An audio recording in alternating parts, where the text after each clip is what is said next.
नमस्ते दोस्तों, आज की कहानी है हमारी बुढ़ापे की लाठी। बेटा राहुल, मेरी बीपी की दवाई ख़त्म हो गई है, मंगवा दो। पापा, रोहित को बोल दीजिए, मुझे ऑफिस में बहुत काम है। रोहित बेटा, तेरी मम्मी का हेल्थ चेकअप होना है, हमें ले चलो। क्या पापा, दवाई ला दी ना? इस बार हेल्थ चेकअप ना हुआ तो कोई आफत नहीं आ जाएगी? और पापा, यह शामू को समोसा कचौड़ी के लिए पैसे क्यों दिए? घर में खाना नहीं मिलता है क्या? और इस उम्र में बाजार का तला भुना खाएंगे तो बीमार पड़ जाएंगे, फिर हॉस्पिटल का बिल कौन देगा? पर बेटा, आज कुछ अच्छा खाने का मन किया तो मैं सभी के लिए मंगा रहा था। मुझसे पूछे बिना शामू कोई सामान इस घर में नहीं लाएगा। बहू, कुछ दिन बाद तुम्हारी मम्मी का जन्मदिन है, मैं चाहता हूँ कि तुम लोग एक अच्छी सी साड़ी ले आओ। पापा जी, हमें बाजार जाने की फुर्सत नहीं है, और उन्हें क्या ज़रूरत है इस उम्र में नई साड़ी की? अभी कितनी महंगी साड़ियाँ हैं उनके पास। हमारी शादियों की कोई भी साड़ी पहन लेंगी, क्या फ़र्क पड़ता है? संतोष जी एक रिटायर सरकारी वकील हैं, हमेशा दूसरों के हक के लिए लड़ने वाले। आज अपने और अपनी पत्नी के हक के लिए न लड़ने पाने पर बहुत ही लाचार महसूस कर रहे हैं।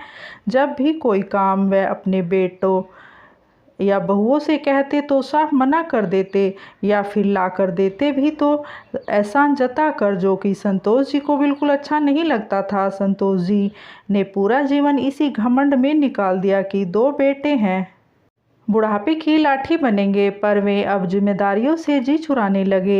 एक एक पैसा मेहनत से कमाया जाता है, तो मैंने जीवन भर क्या किया? मेहनत नहीं की क्या इन लोगों के लिए? संतोष जी दुखी मन से अपने पत्नी कमला से कहते हैं। कमला जी उन्हें समझाती हैं, अपने बच्चों से लड़कर कहाँ जाएंगे, घर में शांति बनी रहे, वे लोग जैसा रखेंगे रह लेंगे। अब उम्र ही कितनी है, अपने सारे सुख पहले ही पूरे कर लिए, अब कोई चाह ही नहीं है। पर संतोष जी को ये सब पसंद नहीं आता। मैंने सोचा था रिटायर होने के बाद तुम्हें घुमाने फिराने ले जाऊंगा, तुम्हें वह भी ला कर दूंगा जो पहले जिम्मेदारियों के चलते न दे पाया। पर तुम पहले ही सबके लिए काम करती थी और अब बहुओं के लिए खटक रही हो। दुखी मन से संतोष जी बोले, तो क्या हुआ, बहुएं भी तो हमारी ही हैं, थोड़ी मदद करने में कोई बुराई नहीं है। बूढ़ी आंखों में आंसू बहने लगे। हाँ देवी जी, मुझे भी लगता है अपने बच्चों के लिए काम करने में कोई बुराई नहीं है, लेकिन ये क्या उचित है कि हम घर की शांति बनाए रखने के लिए दोनों घर के नौकर बन जाएं? तुम सब के लिए चाय नाश्ता बनाकर कमरों तक वेटर बनकर ले जाओ। क्यों आकर सब अपना अपना काम नहीं संभालते? तुमने तो अपने बेटों को रोटी बनाना भी सिखाया था। जब तुम बीमार होती तो हम सब मिलजुल कर तुम्हारे लिए खाना बनाते थे, पर अब लायक होते हुए भी हमारा ध्यान क्यों नहीं रख सकते? हम सिर्फ 2 वक्त का खाना शांति से चाहते हैं, मदद करना अलग बात है, इससे हमारे हाथ पांव चलते रहेंगे। बहू अगर 1 वक्त का खाना बना ले तो तुम्हारी मदद होगी।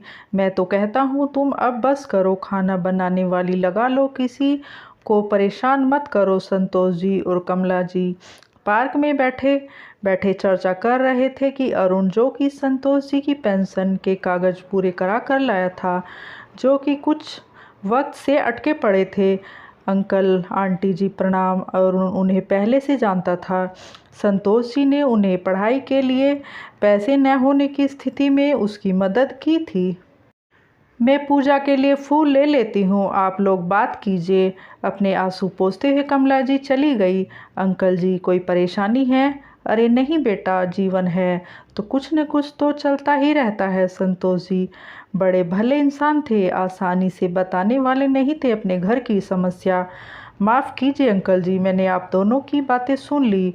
आप कहें तो आपकी समस्या का समाधान है मेरे पास, और मेरे पास ही क्यों, आपके पास ही है। संतोष जी चौंकते हुए बोले, मेरे पास? और फिर 4 दिन बाद? ये कौन है?